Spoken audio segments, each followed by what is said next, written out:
پاکستان سمیت دنیا کے مختلف ممالک میں آج رات کو چاند کو گرہن لگے گا، جبکہ 21 جون کو سورج گرہن ہوگا۔ محکمہ موسمیات کے مطابق چاند گرہن 5 اور 6 جون کی درمیانی شب ہوگا، جس کا آغاز رات 11:15 بجے ہوگا۔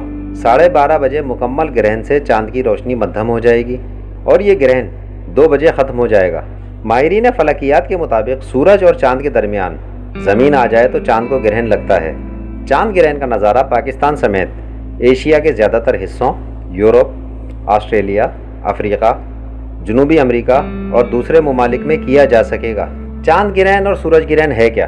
ان دونوں کے متعلق دنیا بھر کی اقوام کے خیالات مختلف تھے۔ گرہن کے اوقات میں مغربی ممالک کی عورتیں مربے، چٹنیاں اور اچار نہیں ڈالتی تھیں، نہ ہی کیک بناتی تھیں۔ ہندوستان میں گرہن کے دوران حاملہ عورت اور اس کا شوہر ناریل نہیں پھوڑتے تھے، نہ ہی خواتین کوئی سبزی یا پھل چھری سے کاٹتی تھیں۔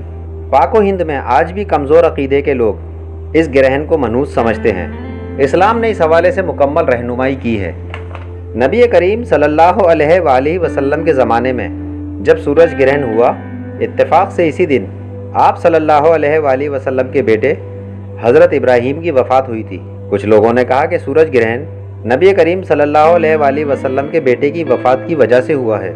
حضور صلی اللہ علیہ وآلہ وسلم نے اس ضعیف الاعتقادی کو ان الفاظ سے رد فرمایا۔ حدیث کے الفاظ ہیں جس کا مفہوم یہ ہے: سورج اور چاند کسی کے مرنے سے گرہن نہیں ہوتے، یہ تو قدرت الہی کی 2 نشانیاں ہیں۔ جب انہیں گرہن ہوتے دیکھو تو نماز کے لیے اٹھ کھڑے ہو۔ ایک حدیث کے الفاظ کا مفہوم یہ ہے: شمس و قمر اللہ تعالیٰ کی نشانیوں میں سے 2 نشانیاں ہیں، ان کو گرہن کسی کی موت و حیات کی وجہ سے نہیں لگتا، چنانچہ جب تم انہیں اس حالت میں دیکھو تو اللہ تعالیٰ سے دعا کرو اور نماز پڑھو حتیٰ کہ سورج گرہن کھل جائے۔ ایک اور حدیث کے الفاظ ہیں کہ نبی کریم صلی اللہ علیہ وآلہ وسلم نے فرمایا، جس کا مفہوم یہ ہے: چاند اور سورج کا گرہن آثار قدرت ہیں، کسی کے مرنے جینے سے یہ نمودار نہیں ہوتے، بلکہ اللہ اپنے بندوں کو عبرت دلانے کے لیے ظاہر فرماتا ہے۔ اگر تم ایسے آثار دیکھو تو جلد از جلد دعا، استغفار اور یاد الہی کی طرف رجوع کرو۔ حدیث کی مستند کتاب صحیح بخاری میں خاص طور پر سورج گرہن اور چاند گرہن میں باب باندھا گیا ہے۔ صحیح بخاری کی روایت میں حضرت ابو بکر نے فرمایا کہ ہم نبی کریم صلی اللہ علیہ وآلہ وسلم کی خدمت میں حاضر تھے۔ سورج گرہن شروع ہوا، نبی کریم صلی اللہ علیہ وآلہ وسلم جلدی میں مسجد تشریف لے گئے، ہم بھی ساتھ تھے۔ آپ نے 2 رکعت نماز پڑھائی حتیٰ کہ گرہن ختم ہو گیا۔ پھر آپ صلی اللہ علیہ وآلہ وسلم نے خطبے میں فرمایا، سورج یا چاند گرہن کسی کی ہلاکت یا موت سے ظہور میں نہیں آتا۔